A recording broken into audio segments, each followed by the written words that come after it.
All right, let's hope I have this set up correctly and that we can begin the live show. I think it's begun. All right, let us begin.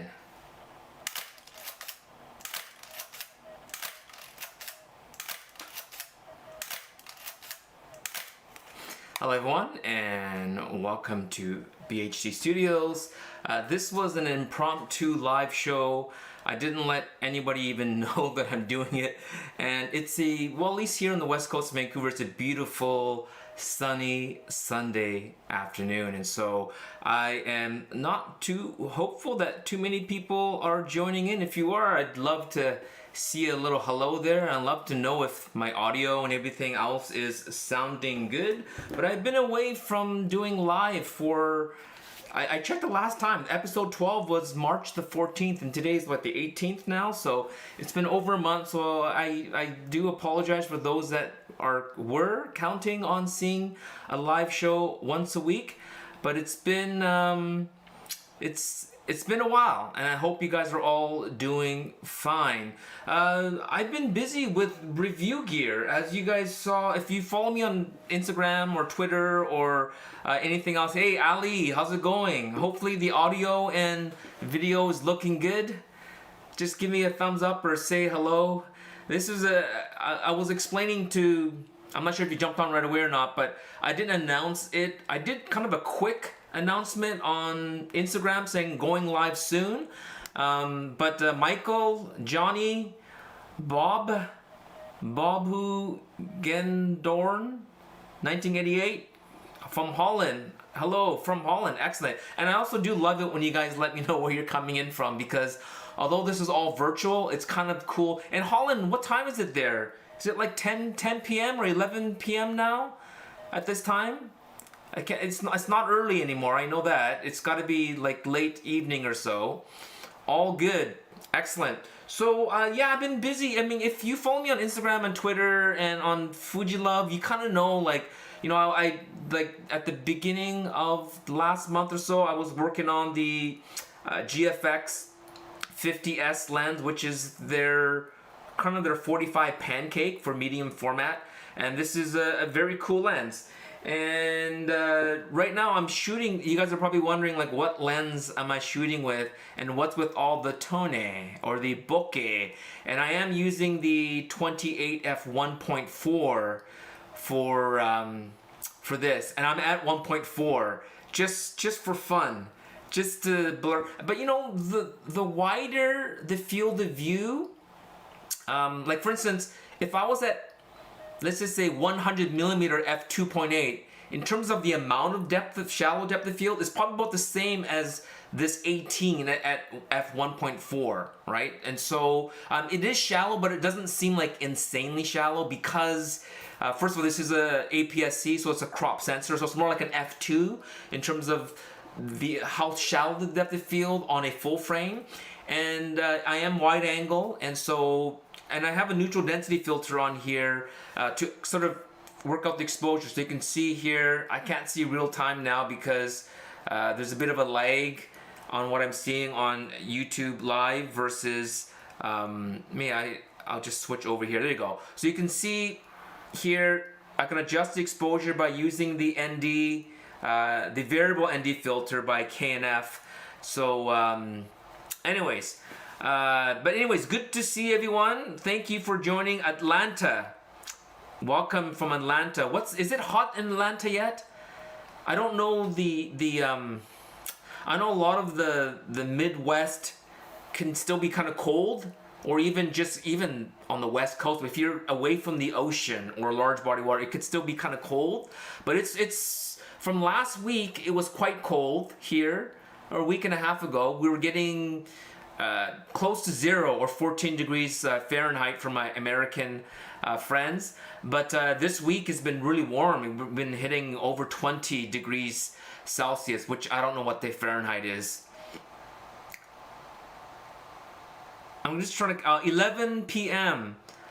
Soon to sleep for work. Yeah, but thanks for joining. I was trying to get on earlier by 1, but I had some things to do, and I'm still kind of working out this whole live thing. I didn't create a thumbnail from last night because I was worried that what happened on my 12th episode, I think, and the 11th and 10th, where I couldn't sync what I'd already set up to my live streaming. And so if I gave more warning, I know I would probably have more views and such, but that is the case for me at this time. Monterey, California, all sunny skies. Oh yeah, Michael, thanks for joining, Michael.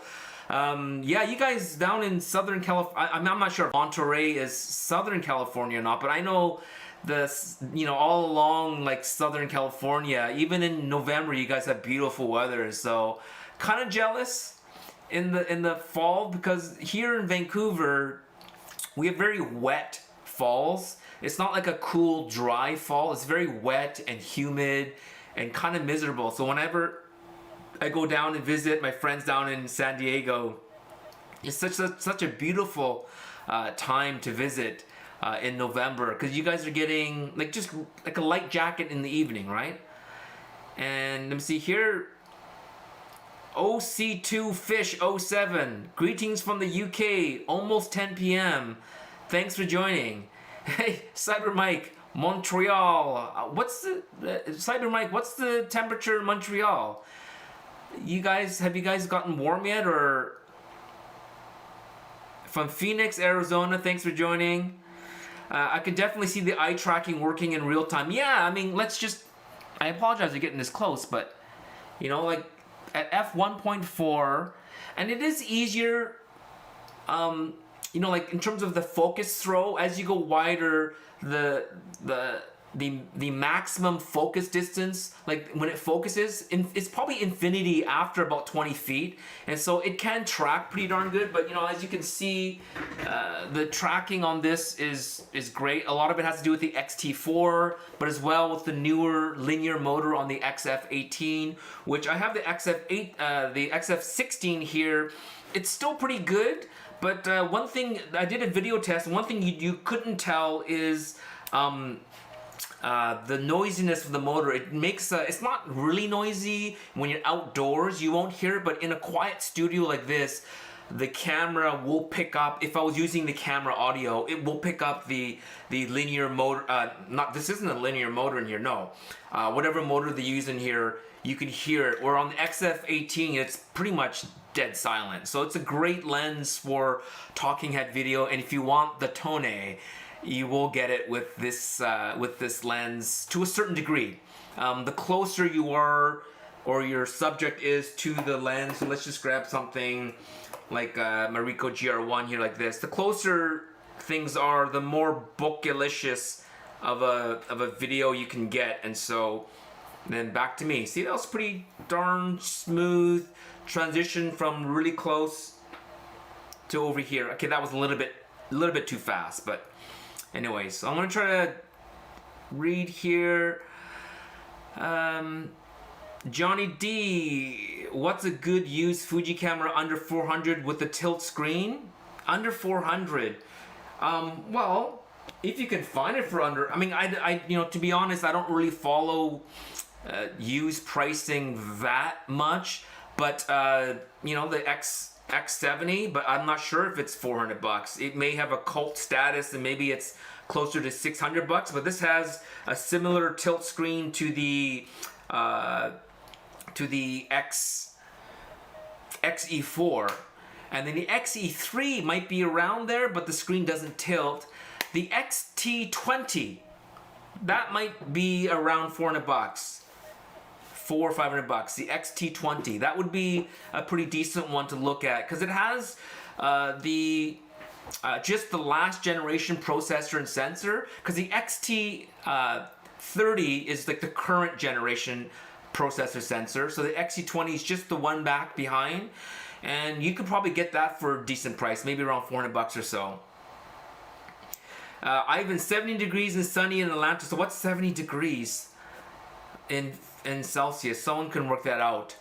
I only know Celsius. I apologize. Weird background noises. Lens focus? No, it's probably you know what it is? It's the fan of the, let me just change this. It's the fan on my on the Asus, on the Zephyrus Duo. It's in Windows mode, and I'm gonna switch over to silent mode, so that should stop it. But thanks for mentioning that. Yeah, this Asus is a powerhouse, but it's very thermally efficient because of the fans, but it also makes it noisy. So I should have probably used. I have a up here. I do have like a shotgun microphone up here. I should have probably used that, but I am using my Blue Yeti microphone, which is sort of next to the laptop, which is sort of close to the fan. There's fans underneath a little secondary pop-up screen, so that's what you're hearing. But thanks for mentioning that. Let me just increase the screen brightness here, because when you go into silent mode, the screen brightness automatically drops. So I'm going to just increase screen brightness. I do want it a little bit brighter.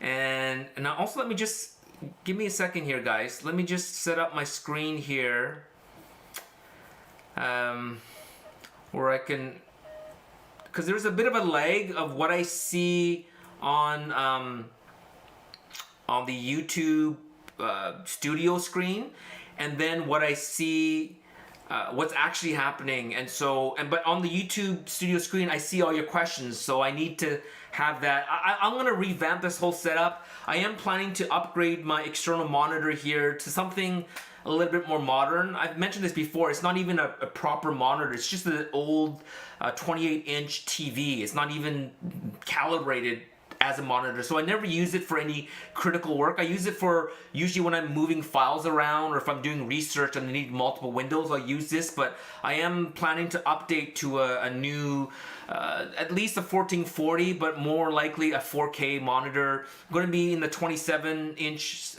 monitor screen size. A lot of people are telling me to go up to a 32 or 34, but the problem is I am going to probably buy an iMac, which will be here in the studio, and whatever's here will be demoted to my home studio desk, and my home desk is tiny, and so I can't have a 34-inch at my home desk because of the distance I'm working. 34-inch would be too big, so it has to be 27, and I might only have that for like a couple of months before I upgrade, because I know next week they might announce the new iMacs. And so let me just catch up here. Cyber Mike, temp is around 12 to 15, so that's pretty good. 20 earlier this month, but it's still cold. Yeah, you get cold nights, right? We get pretty cold nights here as well. And Kevy Key 555, sending your love from Montreal. Thank you. Getting warmer. We've been dealing with the 8 p.m. curfew. Yeah, I know you guys, your COVID numbers are getting really high, and same with Toronto. So everyone stay safe. Vancouver's numbers are also climbing, and I don't think this warm weather is helpful, because you know, you got kids, you want to get outside. My wife and I, camera girl, we went to a park yesterday, and we wanted to just do like a little mini picnic, but it was so busy that we ended up just eating in our car, which wasn't fun. But I mean, it's still fun, but not as fun as getting out and having a picnic. But Michael, nice to see you back on YouTube Live. Yeah, it's been a while. I really apologize. I really was cramming to get this this 18 f1.4 video out, and before that, I had other, like, I have a Fuji Love article called Take's Take, and then I had some personal stuff, like I had a friend's wedding previous weekend, and I was like the Zoom host for it. I had to do the whole Zoom thing, and yeah, and also when I do camera lens reviews, unlike a lot of other reviewers who either have teams of writers and testers and they have a videographer, I don't have any of that, and I pumped out 3 videos, and I also want to showcase some decent photos, right? So I don't want to just take photos of brick walls and stuff like that. I wanted to show people this is the potential of this lens if you want to shoot street or landscape or architectural. You know, I wanted to show the lens at its best and not just some, you know, mediocre quick shots, which, you know, understandably, if you are reviewing gear like all the time, meaning you review every camera, every lens from every manufacturer, you definitely need a team to create that type of content and be that prolific. I'm just a one-person team with camera girl that helps on the back end, like accounting and stuff like that. And then every once in a while I use Chris or a friend that does some video work for me, or if it's overseas, then I'll have some help. But in general, I do everything myself. And so be able to pump out 3 videos, 1 article, and then shoot all those photos, it takes time. And so I just had to kind of take myself off of like the least important, if I can call it that, or the thing that I can slack on that wouldn't show as it wouldn't be as consequential. So if I just stopped posting to Instagram, that would have more consequence to my brand overall than if I just stopped doing live, because I still create videos, it's just they're not live videos, right? And as well, if I stop writing articles, then I stop getting paid. If I stop creating videos, either monetized and not sponsored, but also sponsored, because one of those 3 videos I did was sponsored, again, I wouldn't get paid. And so it was important for me to get those things done first. So I do apologize. I will try to keep this more regular and more fun, including, as I mentioned many times before, having guests on. Donald, we finally got a notification. My Wi-Fi and landline was out for a week. Someone ran into your power pole at my house. Wow. Look, took out the phone, internet, and TV service for over a block. At least, luckily you had power. But yeah, I mean, I guess in today's world, phone, internet, at least phone and internet is considered like, it should be considered a utility like water and electricity, shouldn't it? Because you just feel so disconnected from the world. But glad that you're back on. Hopefully your phone company gave you extra data on your mobile phone, because you know, here I'm lucky that my internet provider here is also my phone provider, which is also my cell phone provider. So what happened initially a couple of years ago when I first got the studio is that they promised a certain start date, and so I moved everything in and they delayed it 2 or 3 weeks, and so I had to use my internet through my phone as a hub, and they basically covered all my overcharges on my phone Wi-Fi, on my phone data because of that. So it was nice that it was all with the same company. But anyways, glad that you're on, and I'm glad you got notification that you got pinged. California is 20. Wow. So 81 is 27 degrees Celsius. That is warm. Maybe not for you guys, but for us Canadians up here, 27 is a nice summer weather. If it doesn't go over 25 ever, I'd be happy. Unless I was going into the ocean or swimming, then 27 is, even 33, 34 is nice. Cyber Mike saying he's running a 21-inch iMac at home. Really loving it, but the specs aren't as high as the 27-inch. Definitely grabbing MacBook this summer.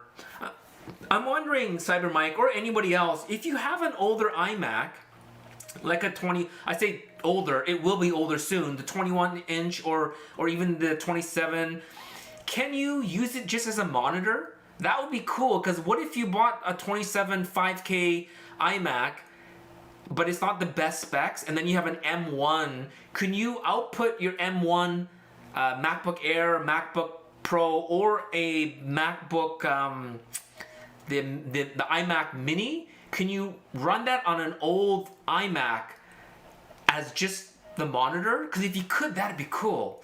But my guess is that Apple would block it, and there may be a way of doing it, but it wouldn't be official. It would be kind of a hack. That's my guess. But if they could do that, then people can find even like a 6 or 7 year old 27-inch 5K iMac that doesn't have the greatest specs, but then you just buy an iMac Mini and then run M1 and just use it as a monitor, right? But I have a feeling they wouldn't let you do that.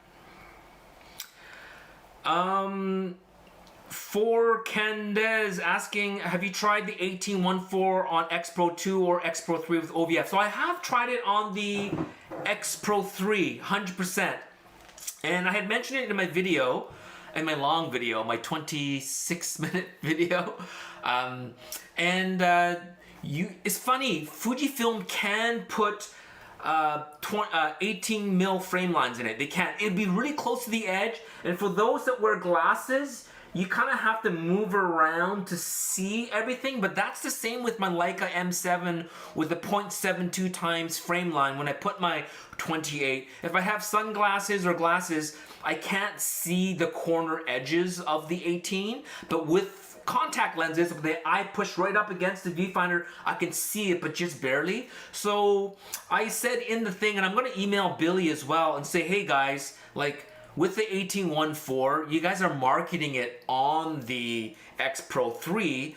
The X Pro 2 will definitely show the 18 frame lines because it has the magnifying optical viewfinder, so you can show the 18 when you have the 18-1.4, and that is the widest you can go. But even with the 16 right here, so I have the 16 where is it, 1.4, and I put the 16 on the X Pro 3 and then switch between OVF and EVF, and even with the 16 you could still see the entire field of view of what you're seeing on the EVF, which is actually what the sensor is seeing. And when I switch it over, of course the magnification is different, but you can still see it. But it's so far to the edge that it would be almost useless to put frame lines, because as you start focusing closer, what happens with the parallax error is that you're losing like a third of the screen as you get closer to minimum focus.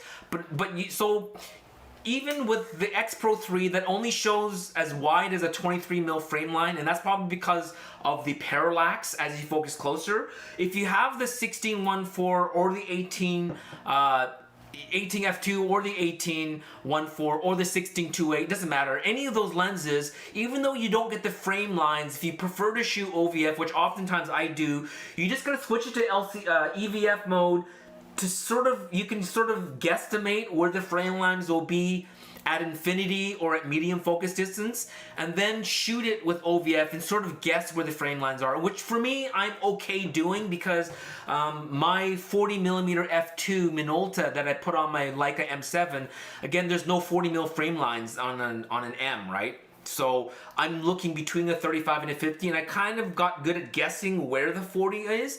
You kind of have to do that with the 18-1.4 on the X Pro 3 where you don't get the lines. But if you have an X Pro 2, that's another reason why you should. And I actually am thinking about. I had a beautiful X Pro 2 on loan from Fujifilm for over a year. It was the X Pro 2 Graphite with the matching 23 mil lens with the graphite finish. And Fujifilm asked for it back, and I should have just said, hey, I want to buy it. What will you charge me for? I think I was just worried. I was scared of what they would charge me, but I should have asked, because I think I would want to keep an X Pro 2 on hand for that 18 mil frame line. Now that I have the X Pro 3, still beautiful. I love it. I love this articulating screen, especially for street. Way more convenient than the XT4. If they add the 18 mil frame lens on this, I'd be super happy. If they don't, I would kind of regret returning the X Pro 2, but I can still work with it, and so can you if you have the X Pro 3. But that's a really good question. Thanks for asking. Okay, you say you can use old iMac as a monitor, but it's more fluid starting in 2013. Excellent. Okay.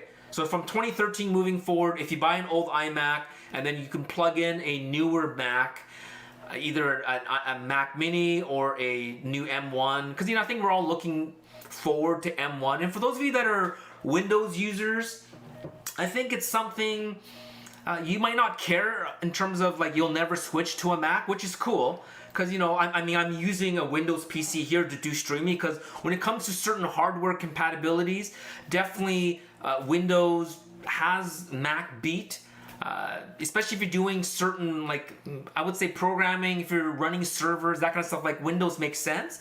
But the M1 will change the computer landscape, including PC computers, because it's so fast and it's so efficient. Like my M1 MacBook Air has no fan, and it will beat most laptops, both Windows and Mac that are Intel based, and even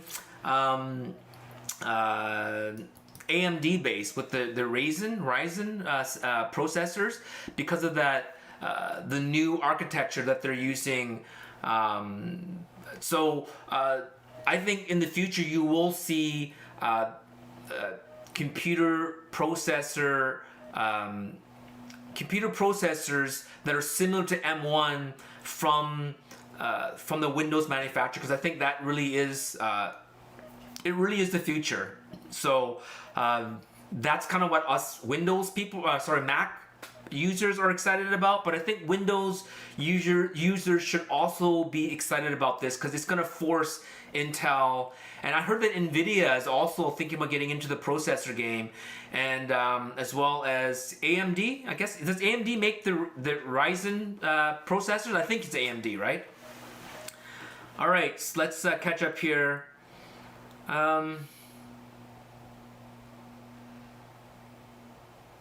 I think the only M that has a 40 mil will be the M3. No, the M3 only shows 50 and above. The frame lines, and it only shows single frame lines. I think it goes 50. I've never owned an M3, that's why. I think it's like 50, 90, and 120 or something like that. It only shows 3 frames, or maybe it's 50 and 75, but it doesn't go any wider. And that's why they came out with the goggles for the M3 when you wanted a 35, is you needed the goggles because they had to change the OVF, the viewfinder, the optical viewfinder, to compensate for the wider field of view. The only Leica that had a 40 mil frame line was the collaboration with Minolta, which was the CL and the Minolta CLE. Those have 40 frame lines, and I think that was probably through the insistence of Minolta, because Minolta had the 45 on their SLRs, and when they worked with Leica never made a 40, and they still haven't. And other manufacturers like Zeiss and Voigtlander and Minolta and other brands had 40s and 45s, and so I think probably on Minolta's insistence they made a 40, and that would make sense because after the CL/CLE project with Minolta, Leica never made a 40 ever again, right? So it's not a field of view that they're interested in. And it makes sense. I mean, 35 is their lens, and I think 50 is also kind of those two lenses. I think Leica, even to this day, they probably have 18 different 50 and 30, like combined. You can look it up on B&H or wherever. I think they probably have 18 versions of 35 and 50 mil lenses, right? And maybe even more. Because not only do they have the Summa Lux, the Summicron, Summerit, and there's some new real more expensive fancy retro ones, but there's also black versions, silver versions, and now they have the made in Portugal versions versus the made in Germany version. So there's multiple versions there, and they're all at different price points. Leica's really into the 35s and 50s, so I can see why they wouldn't care to make a 40, and if they did, then they would have to go backwards and add a 40 to at least their digital line and maybe their current Leica M's, which I'm sure they are loath to add the extra frame lines, and that's probably the biggest reason why they won't, is because it's not backwards compatible to older bodies, both digital and film, and so that's probably why they've never pursued the 40. If you want a 40, they probably think just use the EVF or LCD.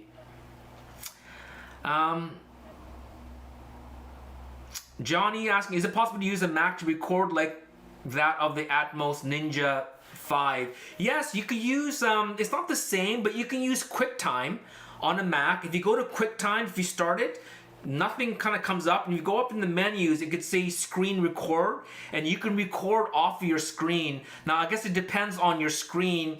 If you are working off of a 5K or 4K iMac, if it's screen recording, technically it's recording in 4 or 5K, right?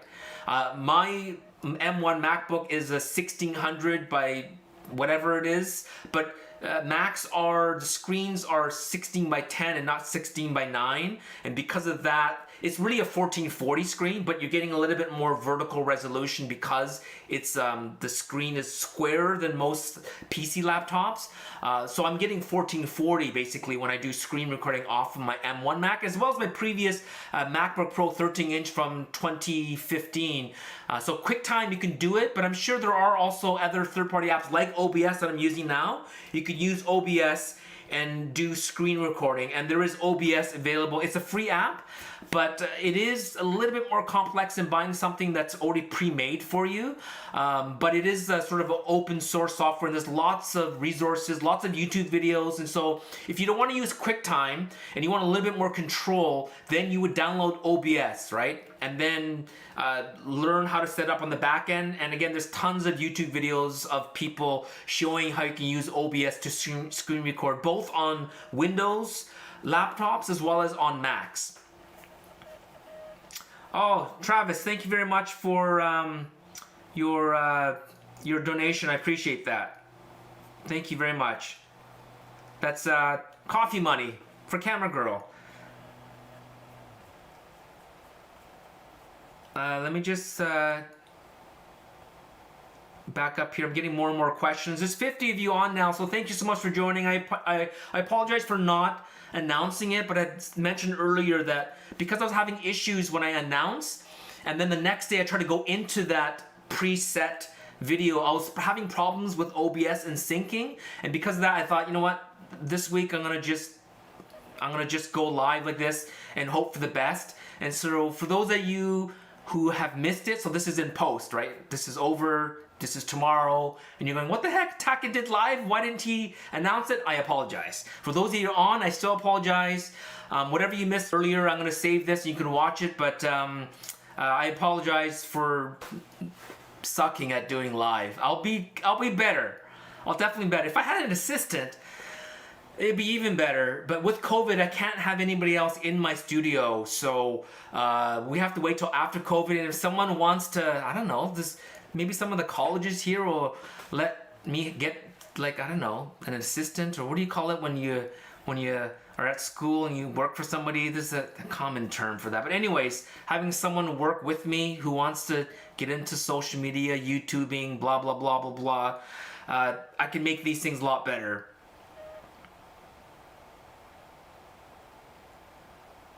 Let me see here. Okay, I'm just trying to catch up here. I'm getting lots of questions. J-Grapher. Thanks for joining. Yeah, I apologize. You didn't miss too much, I don't think. I'm on the 18.14 at 1.4. That's probably the biggest thing. And I'm at 1.4 because I'm using this ND filter that I can fade in and out. And that's what's helped me shoot at 1.4, or else it'd be almost impossible because, the way that Fujifilm with video, with my settings, the lowest ISO is ISO 640. If I can go down to ISO 160 for video, it would work, but 640 is the lowest I can go, so I need one of these. And for those of you that want to shoot wide open video and stills, this is one of the tricks. It's just buying an ND filter that you can fade in and out. Cyber Mike talking about used Mac monitor. Yeah, I've seen them. They use the older Thunderbolt 2 connection. I kind of want the latest, greatest, because what I want for my monitors now is because both my Asus and my M1 MacBook have Thunderbolt / USB Type-C, Type 4 or Type 3, whatever it's called. I can not only send the video signal to the monitor, but the monitor could also power my laptop. So I just need one connection. So I am really looking forward to the newer monitors that have all the latest features, and then you can put all your card readers and stuff working off of the back if they have another USB-C, or even if it's just USB Type A, but the 3.2 Gen 2 type, you can plug in the back with your card reader, and then everything is going through the monitor. Obviously not as fast if it was plugged directly into your laptop, but I have two hard drive hubs, and I'd be able to plug those directly into my monitor, and then with one USB-C connection to my laptop, I have access to my monitor, I get power, and access to a card reader and my external hard drives with just like one single connection, which is something I'm really looking forward to, because I do go back and forth a lot between my work here, my studio, and then my home studio. So because of that, having just a one plug and play between my Windows laptop and my Mac, and I love having this. I'm excited of being back onto Windows again. My last Windows laptop that I bought was probably 2009, but I used it till 2014 when I got my first Mac. So for those of you who think, oh, Taka is a Mac fanboy, I was Windows since like 1987 as a high school kid, and I bought every single Windows update, and I went through all the crappy Windows updates. What was the worst? What was the worst? The best? I think Windows XP was one of the best, but I think Windows 98 was horrible.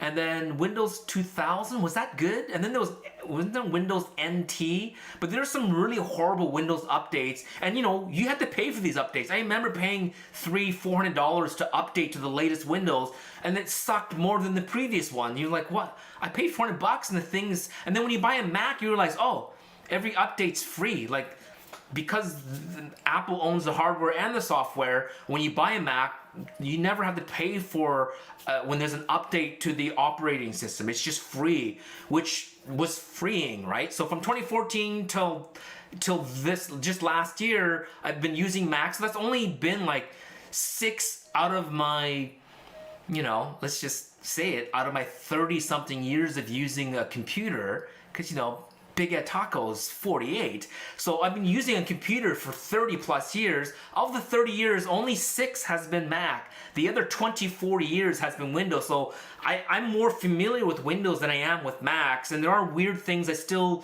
can't get used to with with Macs. Like when you close a window, when you X out of a window, it's still not technically closed, right? It's still kind of on. You actually have to go to that force shutdown or something like that. So stuff like that is still weird on Macs.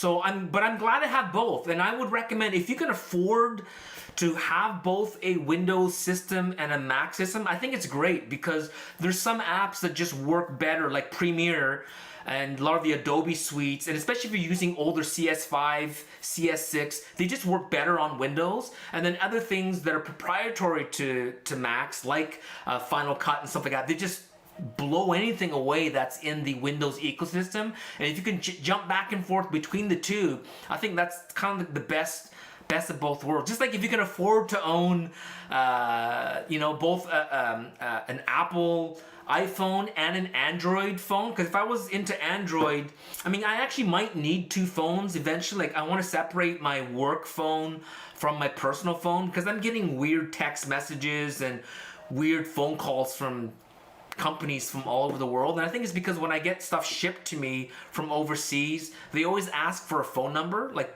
Purelator and UPS. And I think a lot of them get sold to these third-party companies that then solicit you. So I want to separate my personal phone from my work phone, and I actually might get an Android phone just to... I'm getting a high temperature warning on my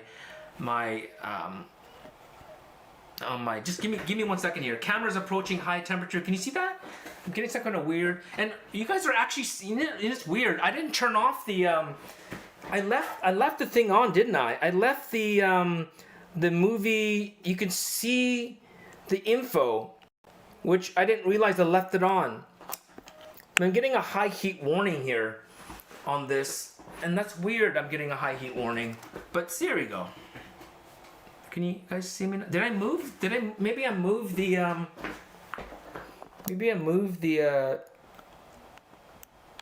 here we go. So hopefully that will fix things. Did you guys notice that I had all that information on? I forgot that it was on, but here we go. I'm back, and see, I still don't see myself. There we go. So I'm back, and if my screen goes, the screen goes, guys. So let's see what happens here. Let me just try to catch up here. Fuji needs to make more Pancake lenses. XC style 2.8.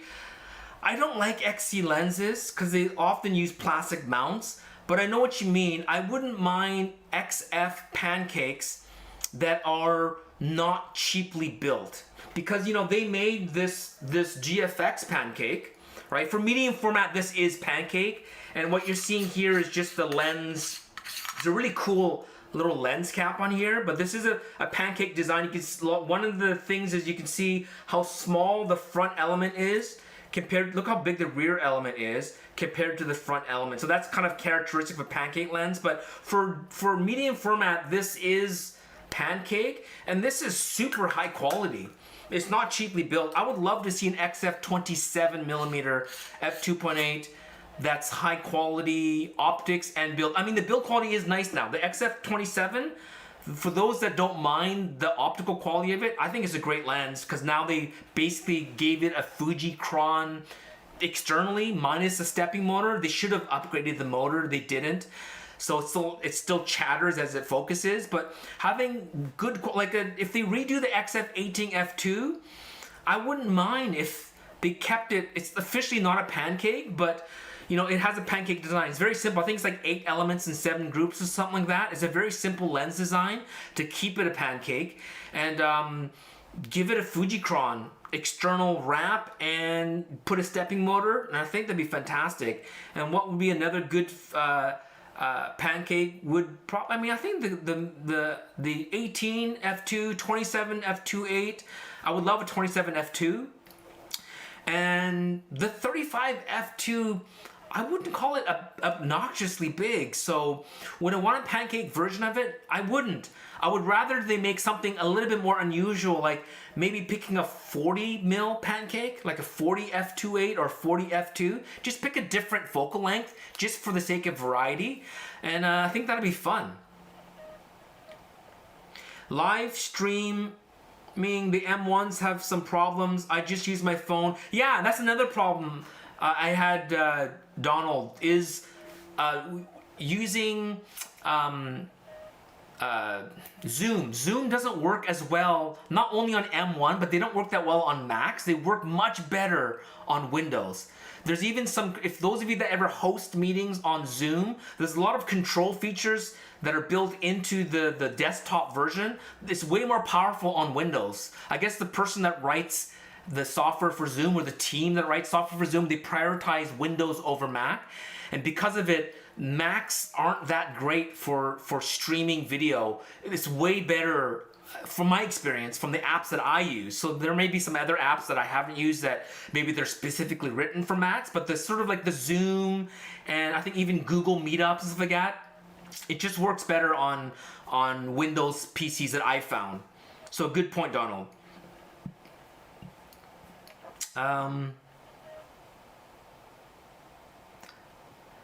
Cyber Mike's talking about the 10-core i9 performs higher when overclocked than the M1.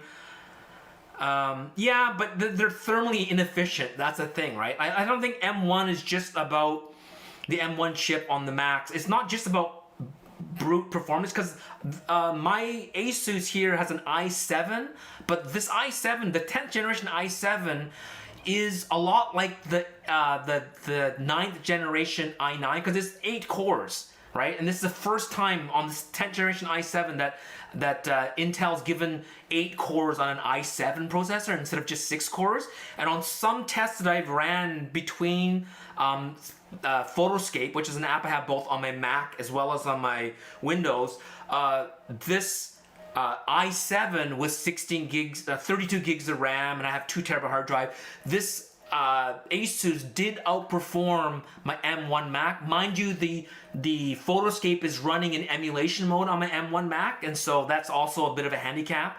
But this thing is loud. When I put this on turbo mode, so it overclocks the CPU as well as the GPU, and I have the NVIDIA GeForce RTX 2070 Super with Qmax. So this is a crazy, because you know this Asus I have has a 300 hertz refresh, so this is really meant for gamers. But a crazy GPU in here, which will destroy my M1 MacBook Air.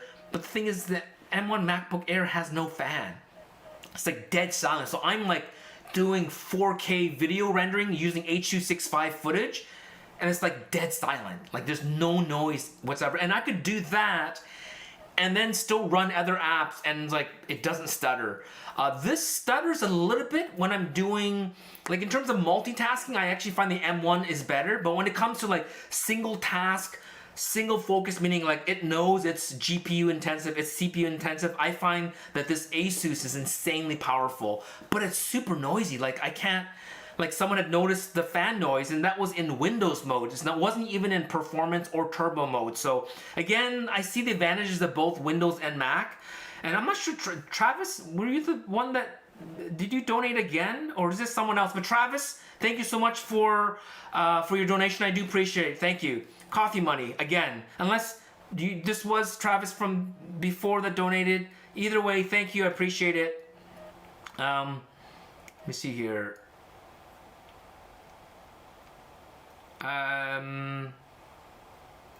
Why are we seeing the viewfinder view? Really distracting. Thank you. So this, I was slow. I didn't realize that I left that on, and so looks like I'm frozen. Am I frozen? No, I'm just reading here. Sorry guys. There's, like I said, there's a delay between what I'm seeing on YouTube Live and then I have OBS streaming up here. So thank you for reminding me about getting rid of it, even though I figured it out. An intern, Johnny. Yes, that's the term. If I can get an intern to help and they want to learn how to be a YouTuber, at least a YouTuber of my size and what I do, I think that'd be helpful to me. 48 OMG. Oh yeah, my age. Yeah, I'm an old man. bigheadtaco's an old man. I've been around a while. Jay Graffer. 18 better for shooting video hybrid and 16 is better for photography. How's your feeling so far? Definitely I feel the video, I find 16 maybe, the funny thing is someone had mentioned this in my comments and I didn't realize until I actually looked, is someone had said that the 16 on the 16:1.4 is actually narrower in field of view than it actually is. And so the 16, like this lens here, the 16:1.4, get in focus, there you go. 16:1.4 is more like a 16.5 because he said he compared it against a 16:2.8 and he says that the 16:2.8 is actually more like a 15.5. And so the difference between 16 and 18, I took some photos like back to back and he was right. There wasn't a huge difference. And maybe if I can find here, let me just bring up my Flickr here. And those of you that joined Flickr, I do apologize. I never mentioned this and I should. My Flickr in general is private. I upload all my good copy photos, deliverables, full resolution, and I upload it. And then wherever I am in the world, sometimes I'm in Japan and someone says, hey Take, we love this photo, can we use it? And I say, sure, you can use it. I don't have to bring my hard drives with me. So whenever I finish a project, I upload all the good copies. And I don't want to share full resolution good copies to anyone that could just happen to come into my account. And so whenever I go into Flickr on my live, you guys might be like, oh, Take's got only 4 public photos. What's happening? He had tons of photos. It's because the rest are private. I may do something in the future where I will share more. Like after I do a review, I'll be like, hey, I actually took, like for my review of the 18:1.4, I have over 400 finished photos, but I've only shared maybe 12. And ultimately, I might only share like 20 total. And so what happens to the other 390 something photos? Nothing really happens to it. It just kind of sits there. So I may decide to share those photos sometime in the future for those, if I decide to do Patreon, if I decide to do subscription or whatever, join or something, and if I'm gonna give extra features to people, it might be access to my Flickr account to see extra testing that I do often just for myself. It's not really for anybody else other than for myself. So I might do that. And for some reason now I'm having problems with my Flickr account. It's not working. I'm clicking on and it's not coming up. But I was going to show you, I took photos comparing 16 and 18 and there was very little difference. And so ultimately, if you tend to always want to go wider, because I find even with 18, then you're pushing 18, you're like, oh, I wish I had 16. And when I had 16, I'm pushing 16 and I think, I wish I had 14. See, it's like a never end. It's like rich people with money, right? You're never happy with how much money you have. I think going ultra wide is the same. You're never happy. You go wider and then you want a little bit wider. So if you tend to be that way, and you choose between 16:1.4 and 18:1.4, I think maybe get the 16, especially because you get that 15 centimeter closer focusing distance, which I think is really, really cool. I remember having the 16 going like, oh man, like this is insane how closely you can focus with the 16:1.4. But overall, because I love shooting the 28 mil, so this is a 27 mil equivalent. Overall, I like it, and for talking head studio video like this, I find that I prefer. Even when I have this, I usually use a 16 to 80 for my talking head piece, and I use them a 16 to 80 for overhead YouTube videos. But I do find that I typically am at between 18 and 23, and so I knew going in that I would either pick an 18 or 23 prime. I never bought the 23. That was on loan from Fujifilm, as I mentioned, that the graphite 23 that went with the Graphite X Pro 2. And so since I had it, I've always used it for YouTube videos. But when I wanted to go a little bit wider, I put on my 16 to 80, put it to 18, and I kind of liked the space. So this is 18, and I like the space of 18. So for me, it's not so much picking between 16 and 18. For me, it's actually picking between 18 and 23. And since I'm an 18 shooter, because this is my Ricoh GR1, which is a 28 mil, a true 28, right? Because it's a film point and shoot. And this is a GR3, which is my EDC camera, and that's an 18.3. And then, as I showed in my video, I have a 28 for all my systems, including my Leica. I have a 28 Summicron, and I have my Minolta 28 2.8 M Rollcore. And so I just kind of this is the X70, right? With an 18, what is it, 18 point, what does it say? 18.5? I think it's 18.5. 18.5, so closer to 28. And I like this field of view. I really enjoy it. So to me, the 16 really wasn't an option for me.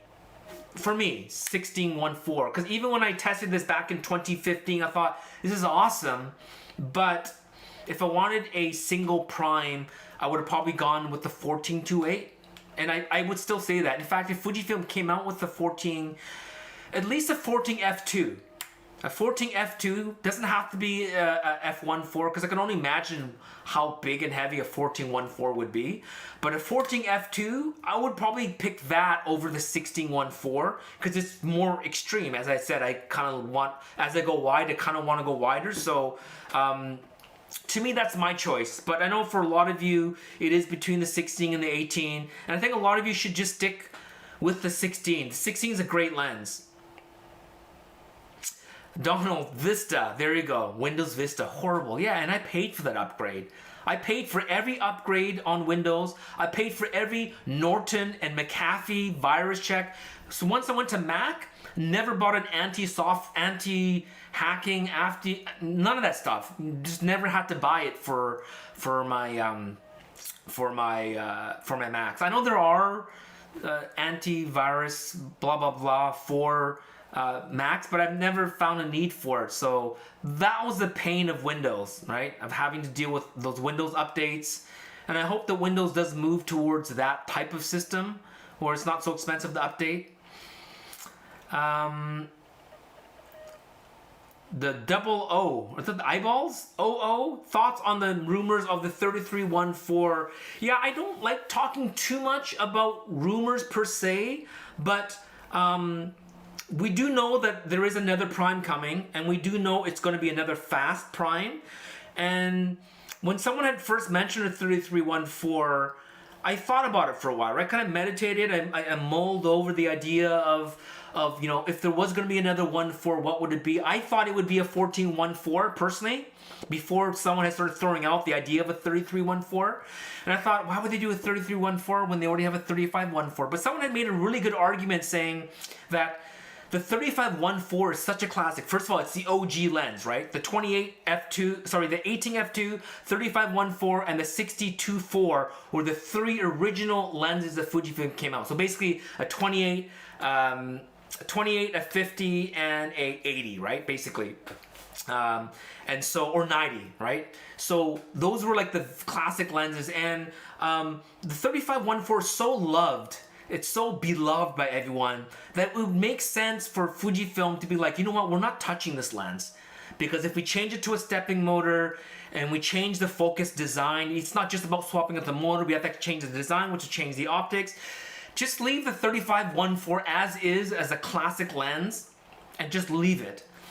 and then just start fresh with a 3314. No one will compare it against the older version because there is no older version of a 3314. It's just like a new beginning, right? 3314, new beginning, new optical design, its own unique rendering, different from the 35. It'll have a 9-blade aperture diaphragm versus a 7-blade on the 35. So even the bokeh, even if optically is similar to the 35, the bokeh will look different because of just even the diaphragm design is going to be different.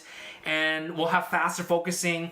So the more I thought about the 3314, the more it made sense. And so I'm still not going to really speculate and say it's, like, oh yeah, I'm pretty sure it's a 33. It still might be a 1414, but 3314 makes a lot of sense to me. And other than that, I can't see them making like a 5014. They could, but they already have a 50 f1, a 50 f2. A 5014 would be a nice slot, but I just don't think the 50 mil focal length is that popular, because I don't think the 50 f1 is going to be like a high seller because it's a very specialty lens. It's very expensive and it's a kind of a controversial lens. The 50 f2 was surprisingly better than most. It's a 75 mil equivalent. And yet, I still think a lot of people, a lot of my Fujifilm friends, I've asked them, it's like, do you guys have the 50? Like, none of my friends, of my colleagues, either in town or out of town, I've asked them, do you have the 50? Nobody has it. So it's not a very popular focal length, although optically it's a very nice lens. I loved it, but I ended up sending it back because it just wasn't a focal length that I was used to. So for them to make a 50-1.4, it wouldn't sell that well. Just like the 28-1.4 just won't sell as well as the 33-1.4. It just won't. It's a weird focal length. As much as I love the 18-1.4 or the 28 mil, 27-20 mil equivalent, I love it, but I don't think it'll sell well. And I use an argument in one of the comments because people are kind of criticizing Fujifilm on making the 18-1.4, and I think they should be applauded because going in, they knew that the 18-1.4 wouldn't be a bestseller because back in the film days, my beloved Minolta did not make a 28 f1.4. They made a 28 f2, which is beautiful, but they didn't make it because they're thinking for the price that it will cost us to make a 28 1.4, it'll be more expensive than the 35 1.4, and in the end, people will buy the 35 over the 28. And that's exactly what happened with Nikon. Nikon made a 28 1.4, and it was more expensive than the 35 1.4. Nobody bought it. Nobody bought the lens. And so I think in the end, Nikon heavily discounted it and then discontinued the lens. And then all of a sudden, everybody wanted it because it was rare. And then it ballooned the price. I think at one point, it was twice the price of the 35 1.4 on the used market because it was so rare. And then now Nikon now does have a 28 1.4 again. And I think Sigma has one, Zeiss has one in the EF mount, but Canon doesn't make a 28 1.4. Sony for the E mount or A mount doesn't make a 28 1.4. Pentax doesn't make a 28 1.4. 28 1.4 is a weird focal length with lens performance, and even Leica came out with their 28 Summilux, which is a 28 1.4, in 2015. So the first M-mount lens was in 1954, so it took them 61 years to finally make a 28 1.4. And even my beloved 28 Summicron, which is a 28 f2, the version 1 didn't come out till 2002, I think. Correct me if I'm wrong, you Leica lovers. I think 2002. So even with Leica, just to make a 28 f2, it took Leica over 40 years to make, almost 40 years to make a 28 f2. So making fast 28s wasn't very popular, and it still isn't very popular. So to me, I applaud Fujifilm for making it, going in knowing it's not going to be a bestseller. It really isn't. But nerds like me, and I think I was talking to Jonas Rask, and I think he's going to get it. He loves it. Him and I are both 28 shooters, and so he loves it. And also I was talking to, via, we did that conference call for the Fujifilm. Like Chris was saying, hey, like 28's is my field of view. And I think on the DP review video, he even said, hey, like 28's my field of view. So I don't think Chris shoots Fuji, but he loves the 28. So there's a few of us that will buy it. I think a lot of us will probably still stick to a 35 or get the 24, which is the 16. So, but again, on the rumors of the 3314, that would make a lot of sense for Fujifilm. 1414, 5014, or 3314. I think those three would be the only lenses, as I was kind of thinking about, those are the only three lenses I can see Fujifilm making a 144, because 56 they have a 1.2, no point. 50 it's already crowded with the f1 and f2. 1414 it'll be huge. I think they should make a 14 f2. So 3314 it would sell like hotcakes. I think even if it comes out in the summer, by the end of the year, it would probably be their best selling lens of the year after the 27 f2.8 Mark II. Because I think that lens will also sell like hotcakes, and I think it is selling like hotcakes for Fujifilm. I should ask Billy, because he would have the numbers on that, but I think the 27 f2.8 might be the best selling lens for Fujifilm for 2021. Because that was a very loved lens, but it didn't have an aperture ring, which really, you know, bugged guys like me. It bugged me a lot. It's like, dude, like why doesn't it have an aperture ring? So, right. So now that it has it, I still wouldn't buy it. I wish it was an f2.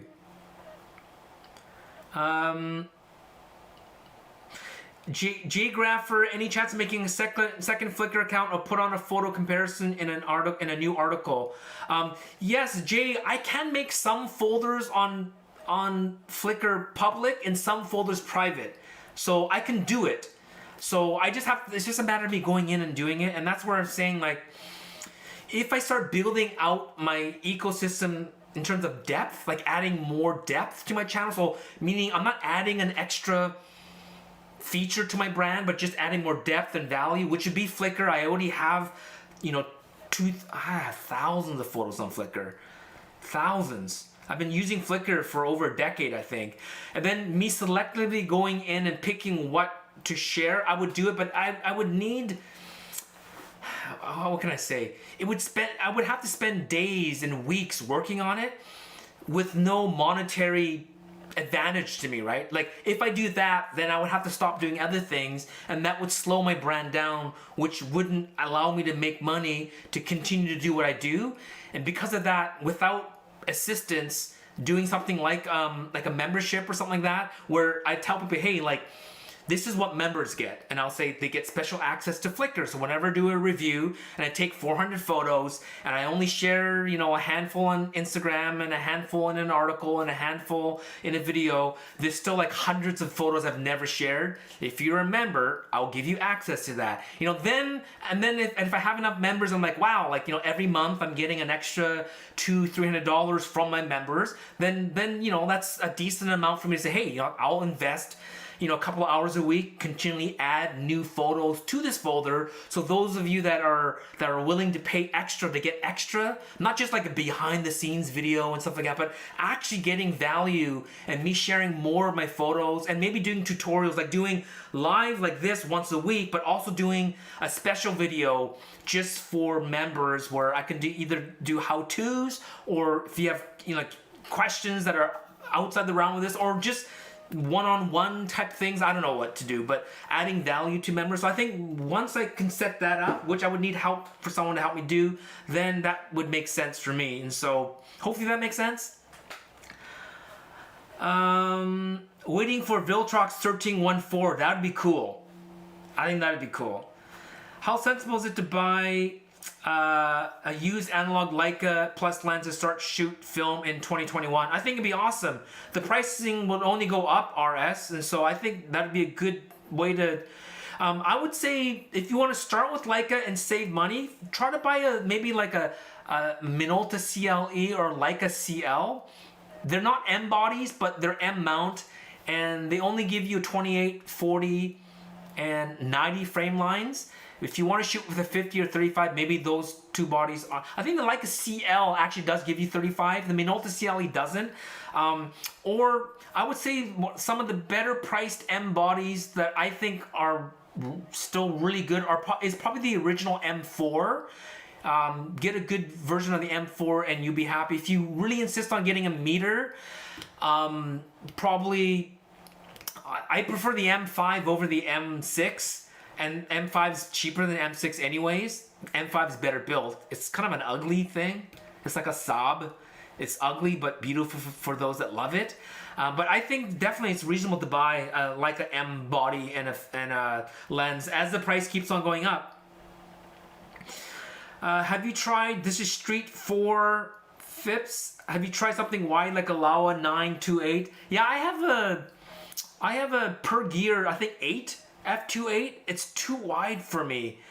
I might try it again. I think it's very specific uses for, and I think for architectural interiors, and maybe even for certain type of video, I think it'd be really cool. And I know that in post you can correct it. I know Camera Conspiracy's got the same lens, a per gear 8mm f2.8, or maybe it's a 9mm f2.8, and he used something in post to correct the distortion and the vignetting, and it looked pretty cool. But I just don't have a need to go that wide for my photography. But if I was in Hong Kong, I think I would definitely give it a go, and maybe I'll try it again one day. Cyber Mike on eBay 2814. They don't have a G, only a 1AG. Goes for $1,800. Yeah, that's a decent price. Like I made the 2814 in 2014, 2015. Yeah. See, so it took them a long time to make a 2814, right? And I don't think it's the best seller. That's why I love my 28F2. Brooklyn girl, how's it going, Linda? Nice to see you. Nice to hear from you. Nice to see your typing from you.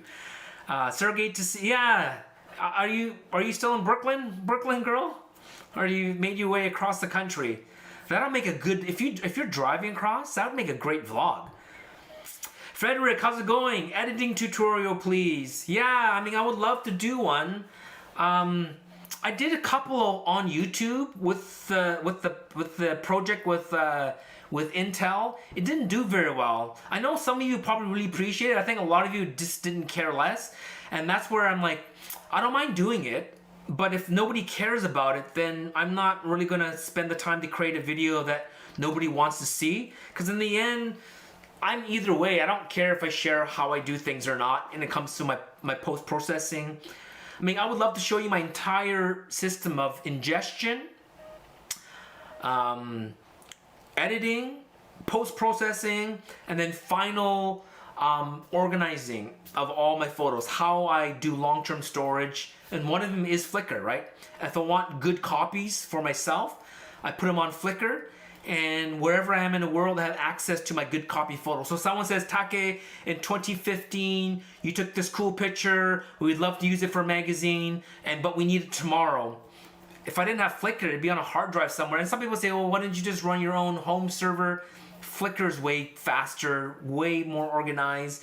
It's cloud-based. I pay the pro feature for it, so I have unlimited uploads at any resolution, and it just works out really well for me. So I would love to share my entire, from shooting to storage, how do I organize all my photos and how do I find all my photos.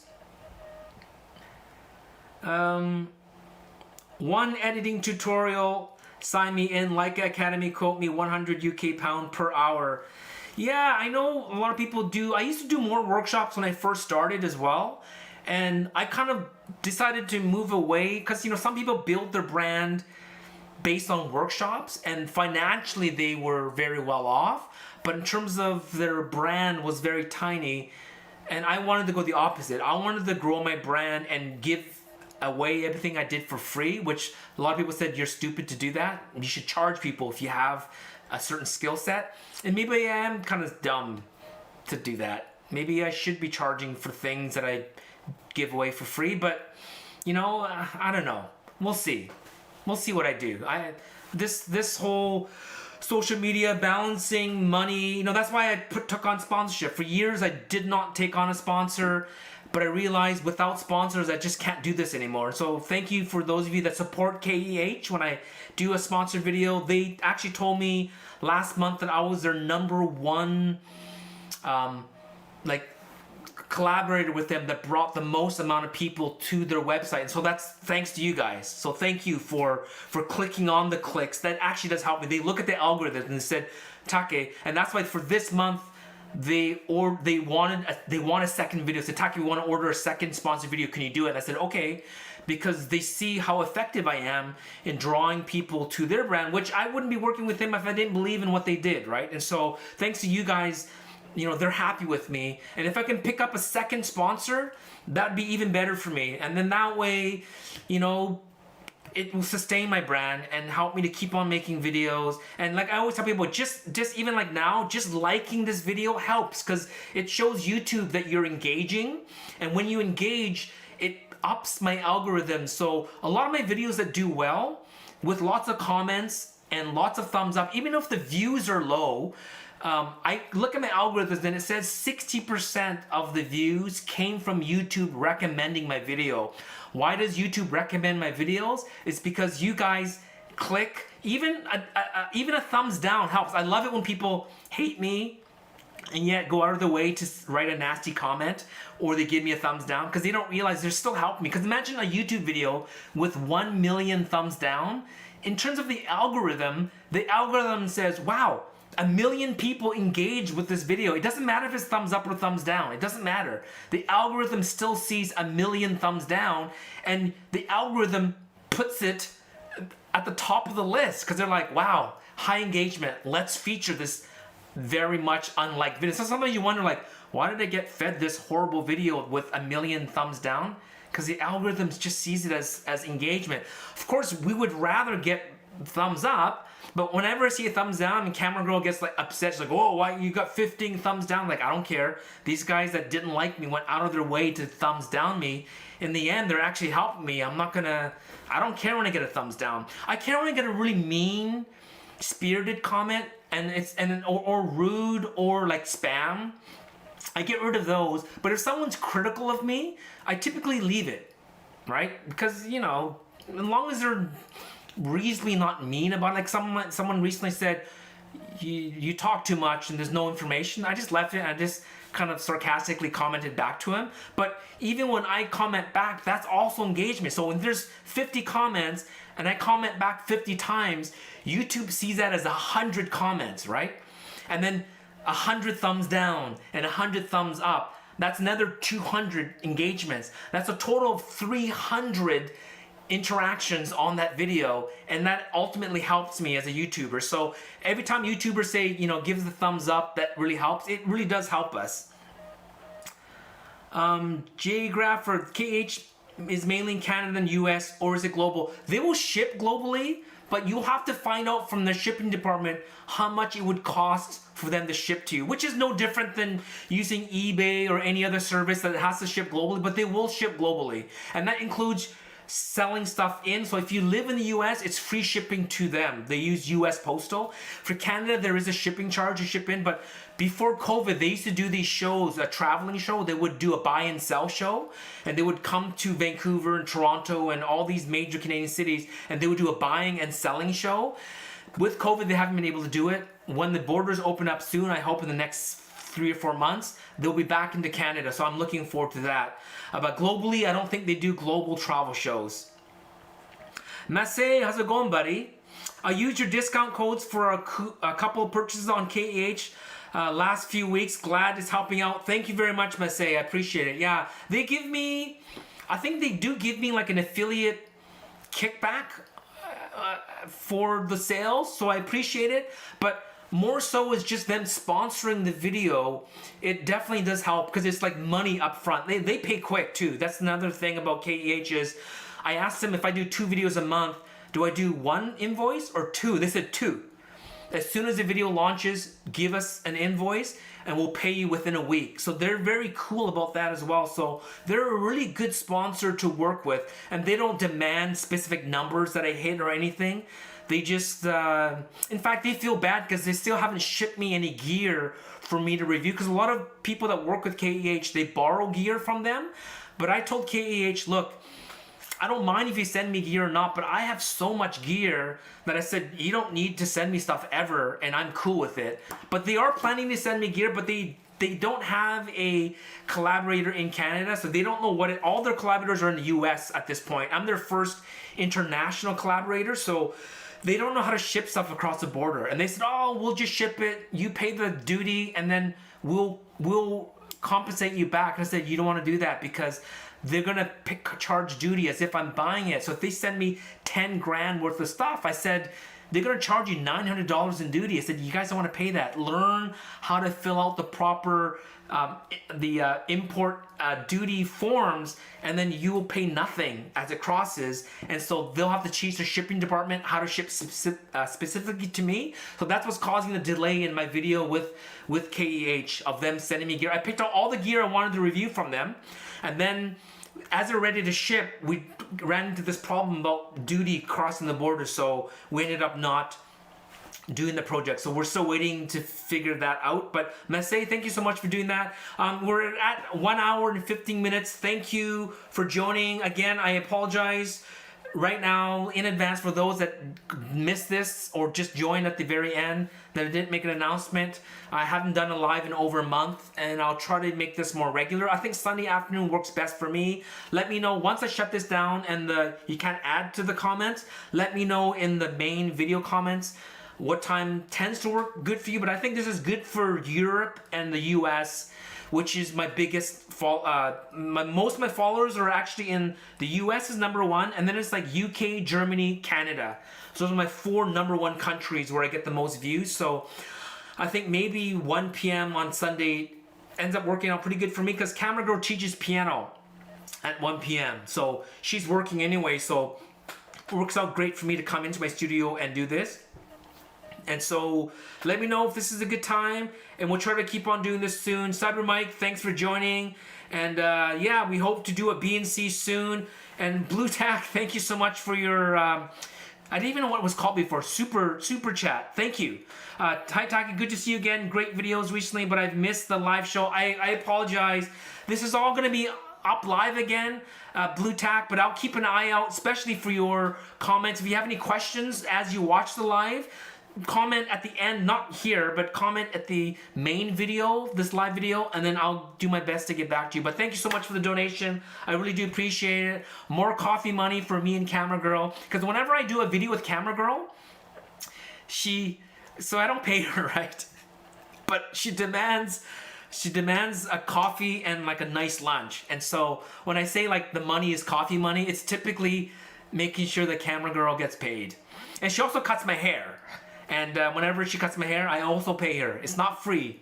Camera Girl, she's a smart business lady.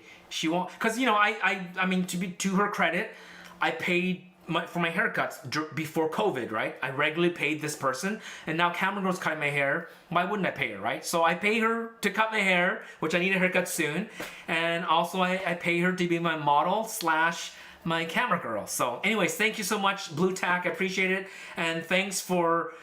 Yes, coffee is expensive. Good coffee is expensive. So thank you so much for all your super chat donors, but as well, thank you everyone for coming and joining and asking your questions and making this fun for me as well. I'll try to be more regular, and I'm gonna grab a camera here. And again, this is on the 18F14 at 1.4, and you can see the autofocus. I apologize before for having all that screen detail, but at least it showed you what ISO was shooting at, what shutter speed, what aperture I was at, which I was at f1.4. So thank you so much for watching, and happy shooting. Peace.